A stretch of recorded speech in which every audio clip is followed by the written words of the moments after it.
김용택 시인이 쓴 그대를 기다리는 동안이라고 하는 시가 있습니다. 이 시는 사랑하는 사람을 기다리는 설레임을 잘 묘사하고 있는데요. 앞부분만 제가 좀 읽어드리겠습니다. 나뭇가지들이 흔들거리며 햇살을 쏟아냅니다. 눈이 부시네요. 길가에 있는 작은 공원 낡은 의자에 등을 기대고 앉아 그대를 기다립니다. 어디에서 그대를 기다릴까 오래 생각했지요. 차들이 지나갑니다. 사람들이 지나갑니다. 늘 보던 풍경이 때로 낯선 때가 있지요. 세상이 새로 보이면 사랑이지요. 저는 여기서 제가 지금 읽어드린 부분에 이 마지막 두 대목이 참 인상적인데요. 늘 보던 풍경이 때론 낯선 때가 있지요. 세상이 새로 보이면 사랑이지요 라고 하는 대목입니다. 아마 사랑을 해보신 분들이라면 이 말의 뜻이 무엇인지를 굳이 설명을 드리지 않아도 다 잘 알고 계시지 않겠습니까? 비슷한 의미에서 우리가 잘 알고 있는 헬리나 웬도 이런 말을 했습니다. 우리가 누군가 사랑하는 사람을 기다리는 것은 기다림 자체가 축복입니다. 왜냐하면 기다리는 동안에 그 사랑하는 사람을 생각하면서 그 사랑으로 가슴이 가득 차기 때문입니다. 여러분들도 다 사랑을 해보셔서 알겠지만 이처럼 사랑하는 사람을 기다리는 것은 기쁨입니다. 행복함입니다. 왜냐하면 기다리는 동안에 이 기대감과 이 설레임으로 가득 차기 때문이라고 하는 것입니다. 그것이 바로 사랑하는 사람을 기다리는 기다림 자체가 주는 행복과 즐거움과 기쁨이라고 하는 것입니다. 그러한 의미에서 우리의 신앙생활도 기다림이라고 할 수 있습니다. 궁극적으로 우리는 무엇을 기다리고 있습니까? 그것은 바로 다시 오실 예수님을 기다리고 있잖아요. 그리고 우리는 매 순간 나와 함께 동행하시면서 나의 그 모든 걸음들, 내 모든 순간마다 나와 함께 동행하시며 나를 눈동자와 같이 돌봐주시며 인도하시는 그 하나님을 기다리고 또 그 하나님과 나아가는 것이 바로 신앙생활이 아니겠습니까? 오늘 본문의 말씀도 주님이 정하신 때와 그 뜻을 기다리고 있는 다윗의 모습을 우리에게 알려주고 있다고 하는 거예요. 오늘 말씀을 이해하기 위해서는 본문 앞에 있는 사무엘상 30장과 이 31장의 내용을 우리가 확인해 볼 수 있어야 하는데요. 우리가 사무엘상 30장과 31장을 읽어보면 주전 1010년경에 있었던 매우 중요한 두 가지 사건에 대한 보고를 하고 있는 것을 알 수 있습니다. 하나는 이스라엘의 초대 왕이었던 사울과 블레셋과의 전쟁이었다고 하는 거예요. 또 다른 한 가지는 바로 다윗과 아말렉 족속의 전쟁이었다고 하는 것입니다. 이 두 가지 사건을 대비해서 보여주고 있는데요. 사실 이 두 가지 전쟁은 거의 동시에 이루어졌습니다. 먼저 사울은 이스라엘 북쪽 지역에 있는 이스레엘이라고 하는 길보아 산에서 이 블레셋과 전투 중에 전사를 하게 됩니다. 근데 바로 그 시간에 다윗은 유다 남쪽으로 내려가서 아말렉 족속과의 전투에서 승리를 경험하는 그런 일들이 벌어지고 있거든요.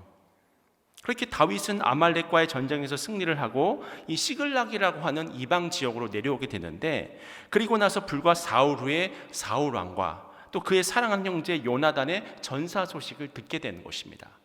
그리고 그 불행한 소식을 들은 다윗은 슬퍼하며 울고 금식을 했다고 성경은 기록을 하고 있습니다. 우리 사무엘하 1장 11절과 12절 말씀입니다. 이에 다윗이 자기 옷을 잡아 찢음에 함께 있는 모든 사람도 그리하고 사울과 그의 아들 요나단과 여호와의 백성과 이스라엘 족속이 칼의 죽음으로 말미암아 저녁 때까지 슬퍼하여 울며 금식하니라. 이렇게 이들의 슬픔을 애도하며 슬퍼하던 것이 바로 다윗의 모습이었다고 하는 거예요. 그리고 심지어 다윗은 사랑하는 친구 요나단을 위해서 애가를 지어서 부르기도 하는데요. 사무엘하 1장 25절과 26절 말씀 제가 이것을 읽어드립니다. 오호라, 두 용사가 전쟁 중에 엎드러졌도다. 요나단이 내 산 위에서 죽임을 당하였도다. 내 형 요나단이여, 내가 그대를 애통함은 그대는 내게 심히 아름다움이라. 그대가 나를 사랑함이 기이하여 여인의 사랑보다 더하였도다. 이처럼 다윗은 사울 왕과 요나단의 죽음을 진심으로 슬퍼했습니다. 그런데 사실 인간적으로 생각해 보면 요나단의 죽음이야 우리가 다윗의 그런 애도하는 마음, 아파하는 마음을 이해할 수 있잖아요. 너무나도 아름다운 우정을 나누었던, 아름다운 교제를 나누었던 친구였기 때문이었습니다. 하지만 이 사울 왕의 죽음에 대해서 그렇게 다윗이 사울 왕을 통해서 오랜 기간 핍박을 당하고 고난을 당하고 또 쫓김을 당했는데 그러한 반응을 보인다는 것 자체가 참 낯설게 여겨지지 않습니까? 여러 번에 걸쳐서 자신을 죽이려고 했던 사울의 손에서 벗어날 수 있었다고 하는 것은 다윗에게 있어서는 인간적으로 볼 때는 참 못된 소식이라고 생각할 수도 있잖아요. 하지만 다윗은 사울 왕의 죽음을 전혀 기뻐하지 않았습니다. 즐거운 소식처럼 생각하지도 않았습니다. 오히려 그는 진심으로 하나님의 기름 부음 받은 자가 사울 왕이 죽었다고 하는 그 사실을 듣고 너무나도 슬퍼하고 애통해하는 그런 모습을 우리가 확인할 수 있다고 하는 것입니다. 사실 다윗의 특이점은 그뿐만이 아니었는데요. 다윗에게 있어서 사울의 죽음이라고 하는 것은 정적의 죽음을 넘어서는 사건이었습니다. 다시 말해서 사울의 죽음은 이제는 다윗의 시대가 도래하고 있다는, 또 다윗이 이제는 왕위에 올라야 하는 것을 의미하는 사건이었다고 하는 거예요. 왜냐하면 다윗은 이미 15년 전에 선지자 사무엘로부터 이스라엘의 왕이 되기 위한 기름 부음을 받은 존재가 아니겠습니까? 사울이 바로 이것을 시기해서 그렇게 다윗을 죽이려고 애를 썼던 것이 아니겠습니까? 그런데 오늘 본문에 나타난 다윗을 보면요, 절대로 하나님보다 앞서지 않고 있음을 우리가 발견할 수 있습니다. 다른 말로 하면 하나님의 방법으로 그 모든 상황들을 풀어내고자 애를 쓰는 다윗의 모습을 확인할 수 있다고 하는 거예요. 그렇다면 오늘 우리는 이처럼 본문에 나타난 다윗의 신앙과 태도를 통해서 무엇을 배울 수 있을까요? 크게 좀 세 가지로 나누어서 말씀의 은혜를 나누고자 하는데요. 그렇다면 제일 먼저 하나님의 방법으로 나아가는 다윗의 첫 번째 모습은 무엇이었을까? 그것은 바로 하나님의 뜻을 기다렸다고 하는 것입니다. 그렇습니다. 다윗은 절대로 하나님보다 앞서지 않고 하나님의 뜻을 기다릴 줄 알았던 사람이었다고 하는 거예요. 사실 앞서 말씀드렸다시피 다윗이 이스라엘의 왕이 되는 것은 이미 하나님께서 약속하신 것이었습니다. 그래서 어떻게 보면 다윗이 이스라엘의 왕이 되는 것은 너무나 당연한 수순이었다고 하는 거예요. 하지만 그럼에도 불구하고 다윗은 하나님의 구체적인 지시하심이 없이는 결코 자기가 먼저 왕권을 잡으려고 하지 않았습니다. 분명 그 당시 이스라엘의 정치적인 상황은 너무나도 큰 위기의 순간이었거든요. 사울이 블레셋의 전쟁에서 크게 패해서 이스라엘의 왕과 또 그 뒤를 이을 수 있는 왕자가 동시에 사망하는 사건이 벌어지지 않았습니까? 나라가 패망하기 직전이었습니다. 그런 위기의 순간에 다윗은 이미 많은 백성들에게 인정을 받고 있었잖아요. 그래서 다윗이 굳이 하나님의 뜻을 묻지 않고 내가 스스로 왕이 되겠다라고 이야기를 한다고 할지라도 아무도 뭐라고 할 상황이 아니었다고 하는 것입니다. 또한 앞서 말씀드렸다시피 이미 사무엘에게 기름 부음도 받은 존재였잖아요. 따라서 위기에 놓인 그 나라와 민족을 위해서 내가 부득불 나설 수밖에 없습니다라고 외치면서 그가 왕이 되었다고 하더라도 아무도 다윗을 막을 수가 없었습니다. 그러나 다윗은 그런 방법을 선택하지 않더라고요. 오히려 다윗은 묵묵히 기다리면서 하나님의 지시하심을 받고자 했습니다.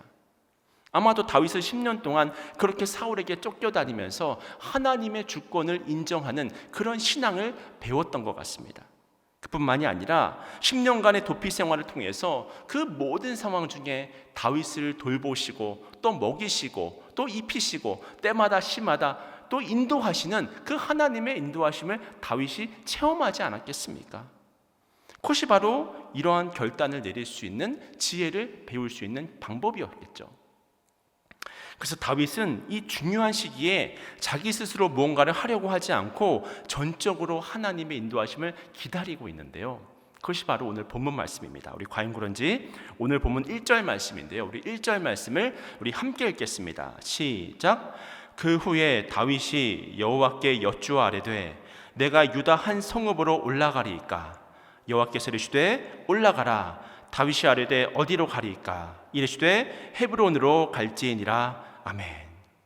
여러분, 이처럼 다윗은 위기의 순간에 지금 무엇을 하고 있습니까? 가장 먼저 하나님께 여쭈었다고 하는 거예요. 다윗이 여호와께 여쭈어 아뢰되 내가 유다 한 성읍으로 올라가리이까. 무슨 말입니까? 제가 이제 이 이방 땅 시글락을 떠나서 이제 고국으로 돌아가도 되겠습니까? 라고 물어보고 있는 거예요. 이처럼 다윗은 모든 것이 당연한 것처럼 보이는 이 순간에도 이렇게 하나님의 섭리와 하나님의 주권이 무엇인지를 먼저 물어보는 사람이었다고 하는 것입니다. 분명 다윗의 이런 태도는 사울 왕과는 정반대잖아요. 여러분, 사울 왕은 어땠습니까? 그는 하나님의 뜻과 상관없이 자기 마음대로 제사를 드렸던 사람이 아니겠습니까? 그뿐만이 아니라 하나님께서 자신의 기도에 응답하지 않는다고 해서 신접한 여인을 찾아가서는, 무당을 찾아가서는 소원을 빌기도 했었던 그런 사람이 바로 사울 왕이 아니겠습니까? 그러나 다윗은 이방 땅 시글락을 떠나 고국으로 돌아가는 너무나도 당연한 반응의 순간에도 하나님께 물어볼 정도로 온 세상의 주관자가 하나님이라고 하는 사실을 인정하고 있다고 하는 거예요. 하나님께 분명한 지침이 내려질 때까지 기다리고 있는, 하나님의 응답을 기다리고 있는 다윗의 모습이 잘 나타나 있는 것이 바로 오늘의 본문 말씀 사무엘하 2장 1절 말씀이라고 하는 것입니다. 그렇다면 여기서 우리가 깨닫게 되어지는, 깨달을 수 있는 영적 교훈이 여러분 무엇이겠습니까? 그것은 바로 기다림이라고 하는 것이 신앙이라고 하는 거예요. 기다림이라고 하는 것이 믿음인 줄로 깨달으시길 축원합니다. 하나님을 믿고 경외하는 사람들은 가장 먼저 하나님의 뜻을 알고자 힘쓰는 사람입니다. 그리고 그 뜻이 이루어질 때까지 기도하며 기다리는 사람이라고 하는 거예요. 결코 자신의 생각이라든지 자신의 뜻이라든지 자신의 경험을 앞세우지 않는다고 하는 것입니다. 그러나 하나님을 경외하지 않는 사람들은 사울처럼 하나님의 뜻보다는 자기의 뜻이라든지 자기의 욕심이라든지 자기의 단계적인 어떤 목표라든지 이런 것에 관심을 두는 거예요. 그리고 그렇게 자신의 뜻을 앞세우다 보면 어떻게 됩니까? 하나님의 뜻과는 무관하게 행동하게 되고 결국은 사울처럼 그릇된 길로 갈 수밖에 없다고 하는 거예요. 사울 왕은 온 세상을 통치하는 분이 하나님이라는 사실을 믿지 못해서 매사에 하나님께 묵히는커녕 자신의 뜻과 욕심을 따라서 행하다가 결국은 비참한 최후를 맞이하지 않습니까? 그래서 역대기서의 말씀을 보면 이 사울 왕의 죽음은 우연한 죽음이 아니었다고 이야기를 하는 거예요. 그렇다면 우연한 죽음이 아니었다면 무엇이겠습니까? 하나님의 심판이라고 하는 것입니다.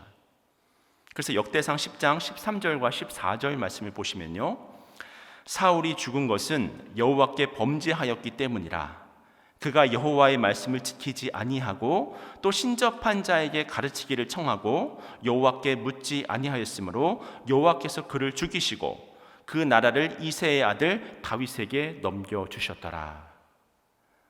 여러분, 이처럼 우리를 향한 하나님의 뜻은 분명합니다.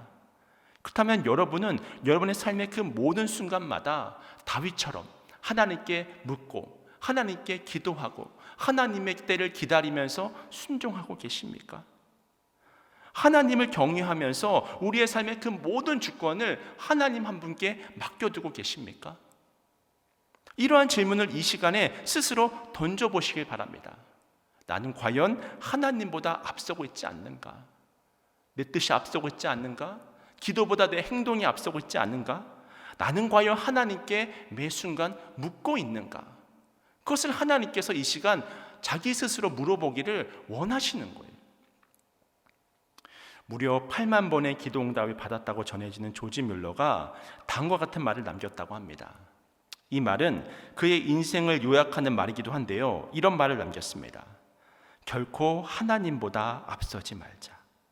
결코 성령님보다 앞서지 말자. 결코 기도보다 앞서지 말자. 그렇습니다. 여러분, 절대로 하나님보다 앞서지 마시기를 축원합니다. 성령님보다 앞서시면 안 됩니다. 다른 말로 하면 나의 그 어떤 지식과 경험도 하나님보다, 나의 기도보다 앞서서는 안 된다고 하는 거예요. 그래서 어떤 복음성가의 가사처럼 주님이 말씀하시면 우리는 나아가야 하는 것이고, 주님의 뜻이 아니면 어떻게 해야 합니까? 멈춰서야죠. 그 자리에서 머물러서 하나님의 때를 기다려야죠. 그러실 수 있는 여러분 모두가 되시기를 주님의 이름으로 축원을 드립니다.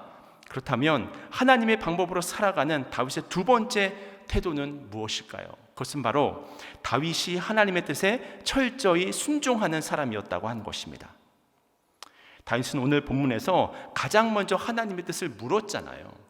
그리고 하나님께서는 그 즉시 다윗에게 응답을 주셨습니다. 오늘 본문 1절을 다시 한번 보시면 내가 유다 한 성읍으로 올라가리까 여호와께서 이르시되 올라가라. 그래서 다윗이 더 구체적으로 묻지 않습니까? 그러면 어디로 가야 합니까? 주님, 내가 어디로 가야 하겠습니까? 그랬더니 헤브론으로 가라는 거예요. 다윗은 이 응답을 듣고 즉시 자신의 가족과 부하들을 이끌고 헤브론으로 올라가는 거예요. 무슨 일이 벌어지고 있는 것입니까? 주님이 말씀하신 그대로 순종하고 있는 다윗의 모습을 우리가 오늘 보면 1절 말씀을 통해서 확인할 수 있지 않습니까? 근데 우리가 이 부분에서 또 한 가지 생각해 볼 것은 다윗이 던지고 있는 질문의 내용이라고 하는 거예요. 우리는 다윗의 이 질문을 통해서 다윗이 하나님 앞에 순종하기를 간절히 원했다고 하는 사실을 확인할 수 있는데요. 무슨 말이냐면 다윗이 이제 하나님께 그 뜻을 물어볼 때 유다의 한 성읍으로 올라가리까? 라고 물어보잖아요.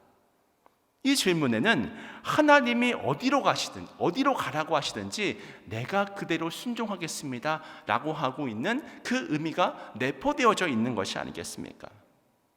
그러니까 다윗이 유다의 한 성이라고만 말했을 뿐이지 그 당시 수도였던 기브아와 같은 특정한 성을 지칭하지 않았던 것은 주님이 말씀하시면 내가 어디든 갈 준비가 되어 있습니다. 주님, 저는 주님의 종이오니 말씀만 하시옵소서. 기브온이든 헤브론이든 하나님께서 원하시는 곳이면 저는 갑니다. 순종해서 결단해서 갑니다. 이런 믿음의 결단이 오늘 본문 속에 나타나 있다고 하는 거예요. 근데 여러분이 한번 생각해 보실 것은 무엇이냐면 사실 이때 다윗을 향한 하나님의 응답이 다윗이 인간적으로 생각해 보면 좀 섭섭할 수도 있는 응답이었습니다. 왜냐하면 하나님께서 가라고 하신 곳은 그 당시 이스라엘의 수도였던 기브아가 아니라 남쪽 헤브론이라고 하는 조그만 시골 도시였기 때문입니다. 게다가 그곳에서 이스라엘의 전체 왕이 아닌 남쪽 유다 족속의 왕이 되라고 말씀하신 것이거든요. 그러면 사실 하나님의 이 응답은 인간적으로 생각을 해본다고 한다면 다윗 입장에서는 너무나도 실망스러운 하나님의 응답일 수 있었습니다. 이스라엘 백성들이 지금 블레셋의 침공으로 어려움을 당하고 있는 이때에 수도가 아니라 변방인 헤브론으로 가라고 말씀하시니 인간적으로는 참 기대에 미치지 못할 수도 있었던 질문이었을 수도 있습니다. 그래도 다윗은 어떻게 합니까? 그 말씀 그대로 순종을 하잖아요. 믿음으로 나아가지 않습니까? 그래서 부하들과 식소를 데리고 헤브론으로 올라가서 거기서 유다 족속의 왕으로 기름 부음을 받고 11절 말씀을 보면 그곳에서 7년 6개월을 다스렸다고 성경은 말해주고 있습니다. 그러니까 다윗은 하나님의 뜻이 무엇이든 오직 그 뜻에 순종할 마음과 자세를 이미 가지고 있었던 거예요. 우리도 하나님의 뜻이 무엇이든지 그것이 우리를 향한 하나님의 명령이라고 하면 기꺼이 순종하실 수 있는 여러분 모두가 되시길 축원합니다. 그것이 바로 우리의 믿음이 되어야 합니다. 그런데 안타깝게도 우리는 어떻습니까? 늘 하나님께 순종하겠다는 다짐은 하지만 막상 하나님의 뜻이 내 생각과 다르다고 한다면 하나님의 뜻을 알고 있음에도 불구하고 때로는 우리가 주저하게 되는 경우를 발견할 때가 있지 않습니까? 그래서 우리가 생각하는 순종은 하나님의 뜻이 내 뜻과 일치하는 것을 전제하는 순종일 때가 많다고 하는 거예요. 그러니까 하나님이라고 하는 존재가 내 뜻을 성취시켜야 되는 그런 존재로 취해부해 버릴 때가 너무나도 많다고 하는 거예요. 그리고 많은 경우 하나님의 뜻과 내 뜻이 맞지 않는다고 생각되면 우리는 내 마음대로 하고 싶지 하나님의 뜻을 아예 외면해 버릴 때도 있지 않습니까? 그래서 우리가 순종을 생각할 때 중요한 것은 내 생과 일치할 때 순종하는 것은 진정한 순종이 아니라고 하는 것입니다. 진정한 순종이라고 하는 것은 어떤 경우에도 하나님의 뜻을 먼저 따르는 것인 줄로 믿습니다. 여러분, 이것은 절대적인 것입니다. 비록 하나님의 뜻과 내 생각이 다르다고 할지라도, 비록 하나님께서 데리고 가고 인도하시는 그 길이 내가 생각하는 그 걸음과 다르다고 할지라도 하나님의 뜻이 아니라고 하면 내 생각을 내려놓고 하나님의 뜻대로 온전히 순종하는 것, 그것이 바로 진정한 순종임을 오늘 본문은 우리에게 알려주고 있다고 하는 거예요. 근데 신앙생활을 오래 하신 분들도 보면 사실 저도 그런 경우가 있고요. 하나님의 뜻임을 알고 있음에도 불구하고 내 뜻과 부딪히는 순간에 순간순간 이 불순종하고 싶은 마음이 들 때가 있거든요. 우리가 기도할 때도 그렇습니다. 우리가 기도할 때 보면 자신의 구체적인 계획을 이미 다 세워놓잖아요. 하나님, 제가 2021년 하반기 이제 곧 다가오는데 이런 계획들을 세우고 있습니다. 다가오는 2022년에는 이런 일들을 좀 이루기를 원합니다. 그리고는 그렇게 될 수 있도록 해달라고 때를 쓰고 강요하는 기도를 우리가 드릴 때가 있잖아요.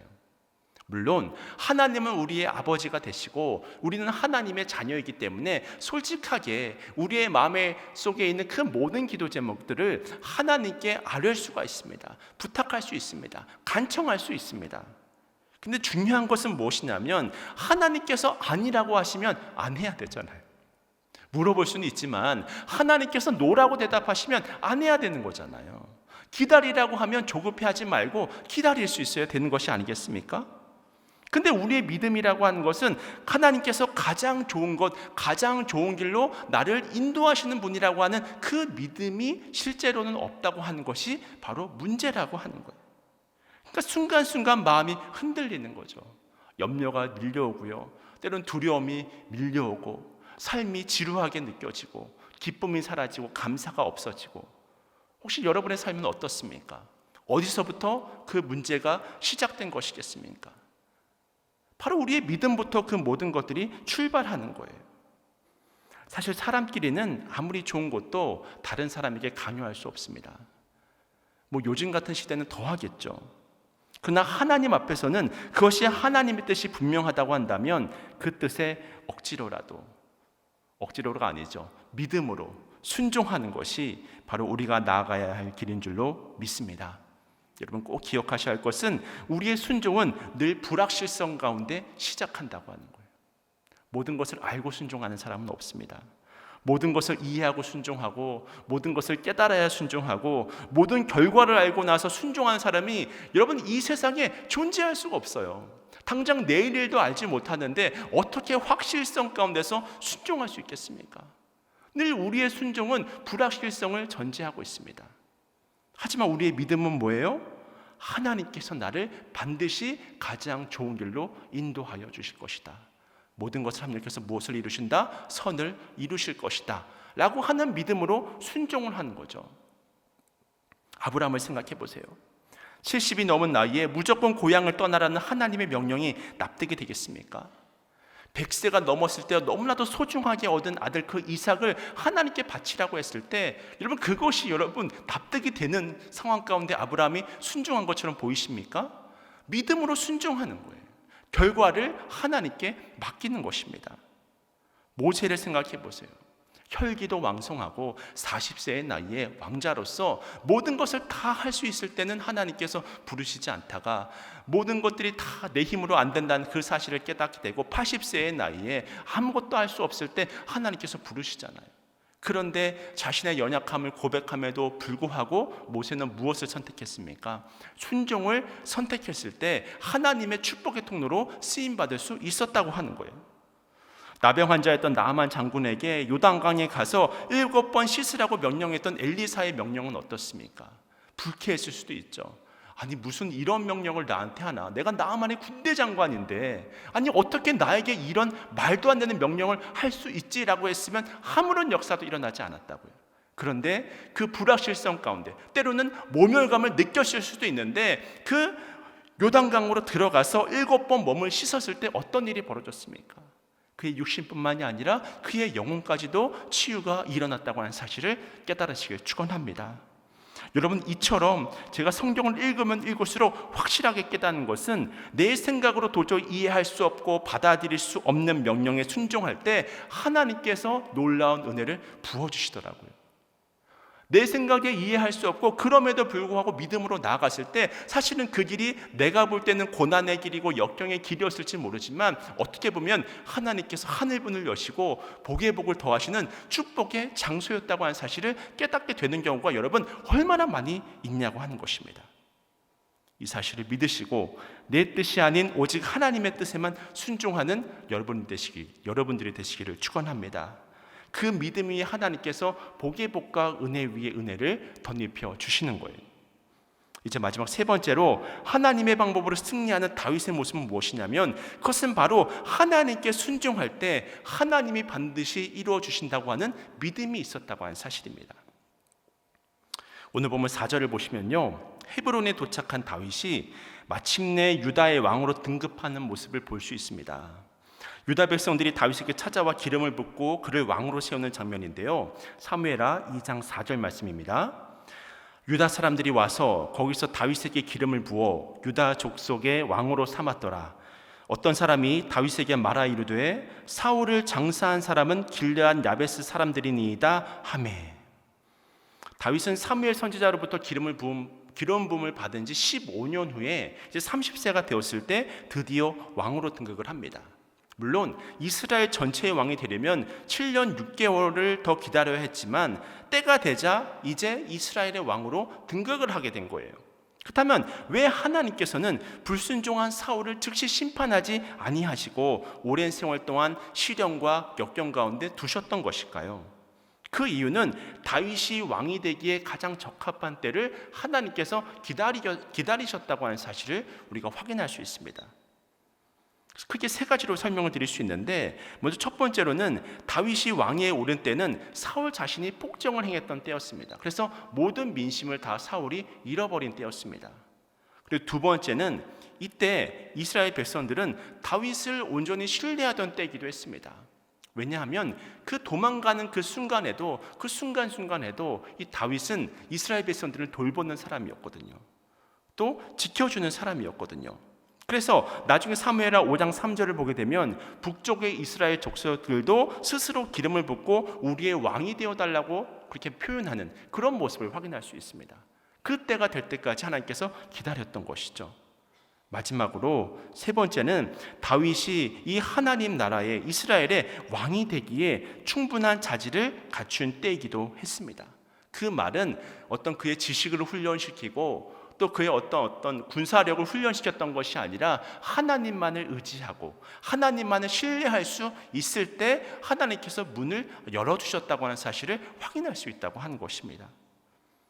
그리고 때가 되니까 하나님께서 다윗을 높여주셨던 거죠. 그런 의미에서 전도서 3장 1절에는 다음과 같은 말씀이 있습니다. 범사에 기한이 있고 천하 만사가 다 때가 있나니. 아멘. 아마 여러분들 가운데서도 오랜 기간 기도하고 계시는 기도의 제목들이 있으실 수 있습니다. 우리가 때론 기도한 시간만큼 도대체 언제 응답이 일어날지 몰라 답답한 마음을 느낄 때도 있잖아요. 그리고 하나님보다 앞서지 않고 살아가기를 힘쓰는 우리를 향해 세상이 우리에게 이런 질문을 던질 때가 있거든요. 야, 너 너무 늦었어. 너 이미 모든 기회들을 다 놓쳐버렸어. 그럴 때 우리가 그런 생각이 들 때 우리의 마음속에 낙심의 마음이 밀려올 때가 있거든요. 근데 여러분, 그럴 때는 겉으로 드러난 상황 외에 근본적인 문제를 점검해 보셔야 합니다. 내 마음이 왜 흔들리고 있는가? 내가 왜 기도 응답이 안 돼서 답답해할까? 너 너무 늦은 거 아니야? 그렇게 무심코 던진 사람의 말에 내가 왜 흔들리고 낙심이 되는가? 그 이유는 하나님의 때가 아닌 내가 정한 기한과 내가 정한 목표치가 있기 때문이라고 하는 것입니다. 더 궁극적으로는 하나님께서 하나님의 때에 우리의 삶을 완벽함으로 만들어 주실 것이라고 하는 그런 인생에 대한 희망과 그 인생에 대한 사랑을 이해하지 못하기 때문이라고 하는 거예요. 우리가 그 사실을 깨달을 수 있어야 하는 것입니다. 모든 일에는 여러분, 전도서가 말씀하고 있는 것처럼 정하신 때가 있습니다. 그리고 그때가 되면 하나님께서 반드시 가장 좋은 것으로 여러분의 소원을 만족해 하실 것입니다. 그러므로 절대로 우리는 조급해하지 말아야 합니다. 서두르지 말아야 합니다. 하나님의 때를 기다려야 합니다. 겸손히 하나님의 응답을 간구해야 합니다. 그렇지 않고 나의 인간적인 방법을 동원하고 나의 장깨를 부리게 된다고 한다면 사울과 같이 낭패를 당할 수가 있다고 하는 거예요. 그래서 예수님은 마태복음 23장 12절에서 이렇게 말씀하셨습니다. 누구를 자기를 높이는 자는 낮아지고 누구든지 자기를 낮추는 자는 높아지리라. 아멘. 그렇습니다. 하나님 앞에 겸손함으로 나아가는 자는 하나님의 때가 되면 반드시 높여주십니다. 또 베드로전서 5장 6절을 보시면요, 그러므로 하나님의 능하신 손 아래에서 겸손하라. 때가 되면 너희를 높이시리라. 아멘. 또 갈라디아서 6장 9절 말씀입니다.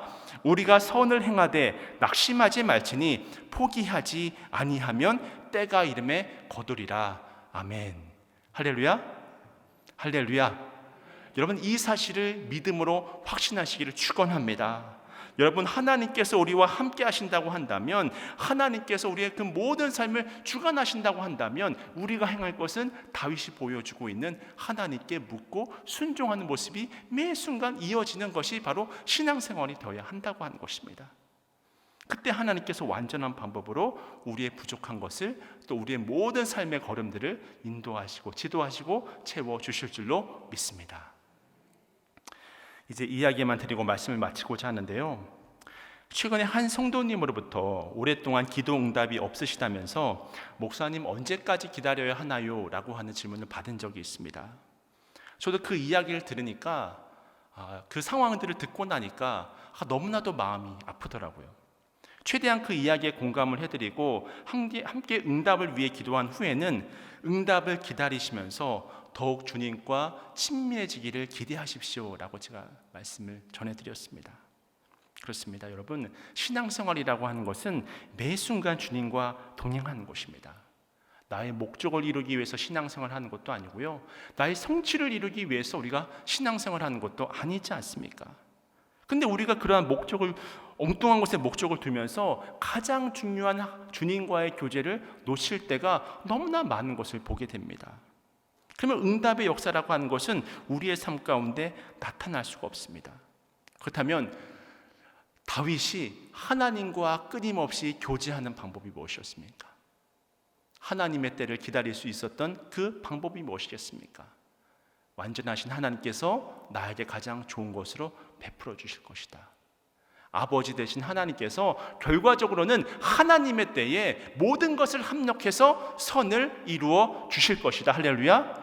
그 믿음이 있었기 때문이 아니겠습니까? 그렇다면 여러분은 지금 어떤 기도의 제목을 가지고 계십니까?